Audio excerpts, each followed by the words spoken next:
ብሌን ኪችን ውስጥ እቃ እያጠበች ስለመጣው እንግዳ ማሰብ ጀመረች። ይሄ ልጅ ማለት እውነት የባህሉ ልጅ ከሆነ እኮ የሰላም የወንድሟ ልጅ ማለት ነው። ግን ለምንድን ነው እኔ እንደዚህ በዚህ አይነት መልክ ያናገርኩት? ይሄ ልጅ እኔ በጸባይ ላናግረው ይገባ ነበረ። እንዴት እንደዛ ተመናጭቄ እንዴት ላስገባው ቻልኩኝ? ማመናጨቅ አልነበረብኝም። የእውነት ጥሩስ ነገር አላደረኩም በማለት ራሷን መውቀስ ጀመረች። እቃ እያጠበች ከጀርባዋ ማን እንዳለም ያላየችዋ ብሌን የመጣው የባህሉ ልጅ ነኝ አክስቴ ብሎ ሰላምን ይቅርታ ጠይቆ የገባው ወጣት ግን ብሌንን ካሁኑ ለመግደል እየተዘጋጀ ነበር። ማንም ያላየው ግን ደግሞ በኪሱ ጩቤ ይዞ የሚንቀሳቀሰው አዲሱ የባህሉ ልጅ ነኝ ባይ። እናም ብሌን ወዳለችበት ኮቴውን አጥፍቶ ለመግባት ሲዘጋጅ እያለ ነበረ ሳሚ የሳሎን በር ድምጽ በሌለው በር ከፍቶ ሲወጣ ያየውን ማመን ያቅተዋል። አረማመዱና አንቀሳቀሱ እጅግ ግራ ስላጋባው እጄን ልታጠብ ብሎ ወጥቶ እንዴት እስካሁን ይቆያል በማለት ነበር ሳሚ ከቤት የወጣው። ሲወጣ ሲያየው ጀስ ቁሞ ያየው በነበረ ሰዓት አረማመዱ ኮቴው እንዳይሰማበት ስለነበረ እች ልጅ ሊጎዳት ነው ማለት ነው፣ ይሄ ሰው ተልኮ እየመጣ መሆን አለበት በማለት ቀስ ብሎ ሄዶ ሳሚም ትከሻውን ያዝ ሲያረገው እንግዳውም በድንጋጤ ይዞራል። ሲዞር ያየው ሳሚን ሲሆን ምን ነው ወንድሜ እጄ ልታጠብልህ ነበር እኮ እየወጣኸው እዚህ ምን ትሰራለህ ሲለው አዎ ብዬ ነበር የወጣሁት፣ ግን ደግሞ መታጠቢያውን ስላጣሁት ልጠይቃት እየፈለኳትኝ ነበር እሷን። እናም እንደዚህ ድምጽህን አጥፍተህ ሾከክ ብለህ በመሄድ ነው እንዴ እሷን የምትጠይቃት? ምን አይነት ስርዓት ነው ይሄ? እንኳን አይመስለኝም፣ የሆነ ነገር እያሰብክ ይመስላል በማለት ሲጠራጠረው ወይኔ ጉዴ ፈላ፣ ሊጠራጠረኝ ባልሆነ ይሄ ሰው በማለት ግራ የተጋባው አዲሱ እንግዳ ብሌንም ድምጻቸውን ስትሰማ ትወጣለች። ቆይ ምን ተፈጥሮ ነው ሳሚ? ምንድነው ችግር አለ እንዴ ሲለው ቆይ ታዲያ አሁን እኔን ለምን እንደ ሌባ መያዙ አስፈለገ ሲለው ትሰማለች። ቆይ ለምንድን ነው እንደዚህ ያስከው? ምን ሆናችሁ ነው? አይ ምንም፣ እኔ እጄን ልታጠብ ወጥቼ እጄን የምታጠብበት ቦታ ስላጣሁትኝ ልጠይቅሽ ወደ አንቺ ስመጣ ትከሻዬን ያዘኝ፣ ልክ እንደ ሌባ ማለት ነው። እና ታዲያ ይሄ ለምን እጄን እንደያዘኝ እኮ እኔም እየጠየኩት ነው ሲለው ሳሚ በላሁን ልቀቀው፣ እንዴት እንደዚህ ትይዘዋለህ በማለት ብሌን ሳሚን ትናገረዋለች።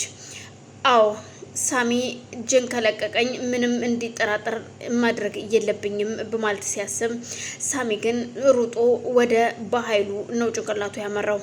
የዚህ ሰው ፊት አዲስ አልሆነብኝም፣ የመጣውም ለሆነ ተልእኮ እንደሆነ እውነት ነው በማለት እያመነው አዎ ሰላምንም ሆነ ብሌንን ከዚህ ጉድ ማዳን አለብኝ። ስለዚህ አንተ ለምን እንደመጣህ ልትነግረኝ ትችላለህ ወይ? እኔ እንደ ሌባ ያስኩህ ኮቴህን አጥፍተህ ስትገባ ነበረ ሲለው አሁን በልሽ ልቀቀው በማለት ሳሚ እንዲለቀው ካደረገች በኋላም ብሌን እሱም ወደ ውስጥ ተነስቶ ይሄዳል። ብሌን አዳምጭኝ የኔ ውድ፣ አንድ ነገር ልንገርሽ። ይሄ ሰው እየመጣው የሆነ ተልእኮ አለው። የእውነት የሰላም የወንድም ልጅ አይደለም፣ የባህሉ ልጅ እንዳልሆነ እኔ አስረግጬ እነግርሻለሁ። ማለት አልገባኝም፣ የምታውቀው ነገር አለ ወይ ሲለው በፍጹም የማውቀው ነገር የለም፣ ግን ሳየው አዝማሚያው ልክ እንደዛ ነው።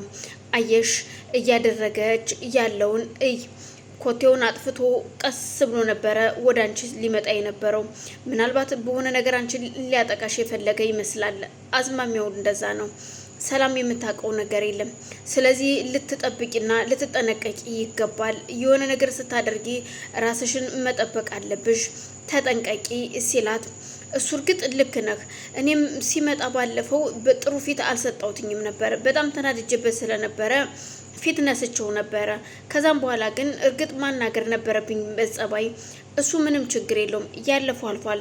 ከዚህ በኋላ ግን ራስሽ እንድትጠብቂ ነው እየነገርኩሽ ያለሁት ሲላት ራሷን መጠበቅ እንዳለባትና ከዚህ በኋላ እንደማትዘናጋ ለሳሚ ቃል ትገባለታለች።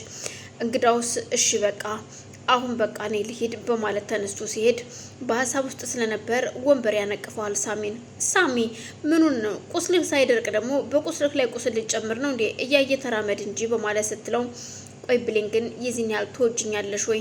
በፍጹም መውደድ ሌላ፣ ይሄ ሌላ። እንድትጎዳ አልፈልግም ሳሚ፣ ምክንያቱም ለእኔ ብለህ ነው እንደዚህ የሆንከው። ስለዚህ መዳን አለብህ፣ ማገገም አለብህ በማለት ግን አንድ ጥያቄ ልጠይቅህ። አሁን እንደዚህ ከአንተ ጋር ስለሆንኩኝ ምናልባት ደስተኛ ልሆን እችላለሁ። አንተም ልክ እንደዛው ታውቃለህ። አውቃለሁ፣ ይገባኛል። ስለ ዳግም ሳወራ ደስ እንደማይልህ አውቃለሁ። ግን ደግሞ ስለ ዳግም ሳወራ ደስ አይልህም ማለት ደግሞ ከዳግም ጋር ተለያይተን እንቀራለን ማለት አይደለም። የሆነ ጊዜ ላይ ተመልሰን እንገናኛለን። አሁን ለጊዜው ግን ይቅርታ ማለት አልፈለኩኝም። እኔን ይከፋዋል ብለሽ ነው ወይ ይቅርታ የማትዩ ሲላት፣ አይ እንደዛ ብዬ ሳይሆን ያው መማር ያለበት ነገር ስላለ ነው። ያው እርግጥ ስልክ ስላላነሳልሽ ማለት ነው በማለት ያው በለው እንደዛ ነው። ስለዚህ ትንሽ መቀጣት ስላለበት ነው ትለዋለች። እንደውም ይቅርታ ማለት የለብሽም ትንሽ ቅጭው በማለት እሱም ይነግራታል። በዛን መሀል በኃይሉ የገነትን ጎረቤት የሆነችውን ፀሐይን ከቤተ ክርስቲያን ስትመለስ መንገድ ላይ አፍኖ ይዟት ይሄዳል። ይዟት እንደሄደ ወስዶ እያስቀመጠበት የሆነ ባዶ ቤት፣ ትንሽዬ ክፍል ቤት ወንበር ላይ እያስራትና ከዚህ በኋላ ያን ጊዜ የደነፋሽብኝን አሁን ዋጋሽን እሰጥሻለሁኝ፣ እስኪ ማን እንደሚደርስልሽ አያለው በማለት እዛው እጅና እግሯን አስሯት እየሳቀ ቁልፉን ይዞ ለመውጣት ይዘጋጃል። ከዚህ በኋላ ጩሂ ብትጮሂ የሚደርስልሽ የለም፣ እዚሁ በራብ በውሃ ጥም ተሰቃይተሽ ትሞቻታለሽ፣ ያን ጊዜ ደግሞ አስክሬንሽን አውጥቼ ጥለዋለሁኝ በማለት በር ዘግቶባት ይሄዳል። ፀሐይም ወይኔ መሞቴ ለእግዚአብሔር ጽድቅ ነው፣ ለእኔ ምንም ችግር የለውም፣ እንኳንም ገነትን በዛን ሰዓት አተረፍኳትኝ እንጂ ግን የሚቆጨኝ ገነትን ይቅርታ ሳልጠይቃት በመሞቴ ብቻ ነው የምጸጸተው። በሞት እኔ ወደ እውነተኛው ቦታ ነው የሚሄደው በማለት እያሰበች እያለ ድንገት ስልኳ ይጮሃል። የደወለችው ገነት ነበረች። ጓደኛዬን ይቅርታ መጠየቅ እፈልጋለሁ። እሷ ያን ጊዜ ባትኖርና ባትደርስልኝ ኑሮ እኔ ሙቼ ነበረ። ስለዚህ አሁን ይቅርታ ጠይቂያት ቡና አብረን መጠጣት አለብን ብላ አስባ እቤቷ ስትሄድ ፀሐይ የለችም። ስልኳን ስደውላት ማትመልስ